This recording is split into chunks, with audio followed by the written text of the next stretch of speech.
What's going on, everybody? Welcome back to the channel. I hope everybody is great and doing awesome as we start the year or the month of March 2021. So I wanted to go over a couple of pieces kind of on the Jaguars. Actually, not really Jaguars news, but maybe stuff that is potentially related to the Jaguars. Now, the Washington football team today has released quarterback Alex Smith. And the big question now is really whether the Jaguars should get him. And I think Alex Smith would be a perfect backup quarterback. I'm in a situation where I want to, obviously draft Trevor Lawrence number one. I want Alex Smith to be our backup, and then potentially draft a rookie in the 6th round or something like that to kind of hold the practice squad spot. I would go forward with 2 quarterbacks on the active roster, and obviously that says, okay, what do you do with Gardner Minshew? I trade Gardner Minshew for whatever I can. I'll get whatever I kind of can for Gardner Minshew. I've kind of self-admitted now, I can admit that I am a Gardner Minshew hater. I just don't think Gardner Minshew's any good. Just the way that he forces himself into sacks. He doesn't see receivers open downfield. He's very physically limited. And, whether or not you have that opinion or not, I think we can all unite in the fact that we all think that Trevor Lawrence should be our quarterback going forward. So, and with that, I think it is very important to get Trevor Lawrence kind of a mentor in here. And I think Alex Smith is a perfect guy to do it. Now, Alex Smith does have history with some of the guys on the staff. Urban Meyer was actually his head coach in college football back at Utah, so that relationship goes back all the way then. And then our GM, Trent Baalke, drafted him number 1 overall when he was a GM for the San Francisco 49ers.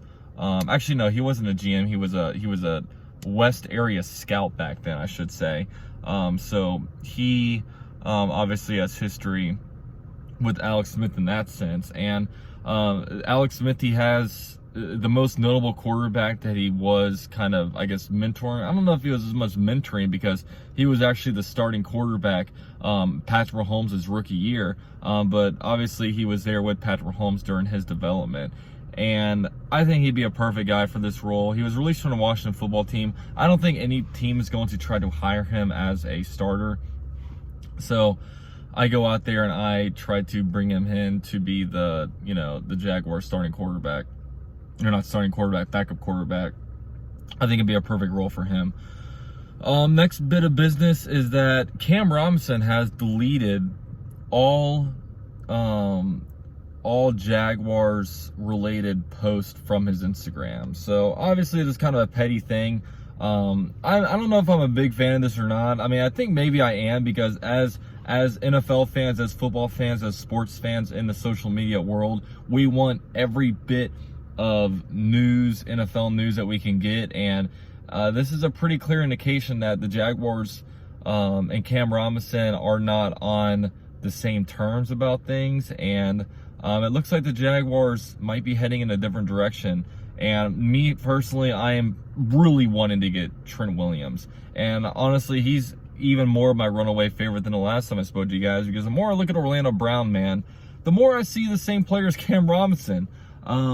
And I just don't trust us having to give up draft capital and then give up a big contract on top of that to bring in a guy to play left tackle that has only had like half of a season's worth of work at the left tackle position. I don't trust it. I see him as more, I see Orlando Brown as more of a right tackle. He's a bigger dude.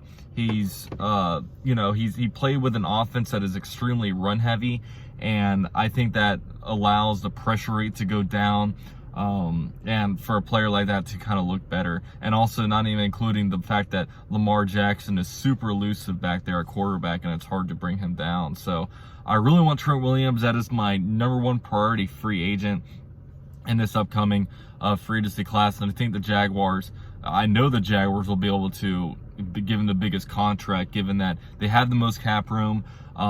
They don't have a quarterback to have to worry about paying, and the Jaguars should be able to set the market for a guy like that, for a guy that's been wanting to get a big contract for some time now. So he's still my go-to guy, and it's going to be exciting, man. It's going to be a really exciting. And that now we're starting to see more players get released. from teams, because we're going to see a lot of guys get released due to the cap going down and teams having to make room for other guys. And it's advantageous for the Jaguars because the Jaguars can go out here and sign guys to deals this year. And then also next year the cap's going to go up, so we can spend a lot of this money and also have the cap go up for us next year. And it's an awesome situation for the Jaguars to be in, and it's really an exciting time to be a Jags fan. So let me know what your guys' thoughts on the news are and just your thoughts in general. It's been a little bit slow for Jaguars news, so I guess haven't been pushing out as many videos as I probably should be. But you know, for me to I guess when you're running a YouTube channel as a hobby, you got to kind of do stuff in moderation, because if I don't want to burn myself up on videos. But you guys all know when it's grind time, man, when it's free agency, when it's a draft, when the season is here, you guys know I'm pushing out that content, man. So hope you guys are all doing well, man. Go Jaguars, Duval till I die. I'm out.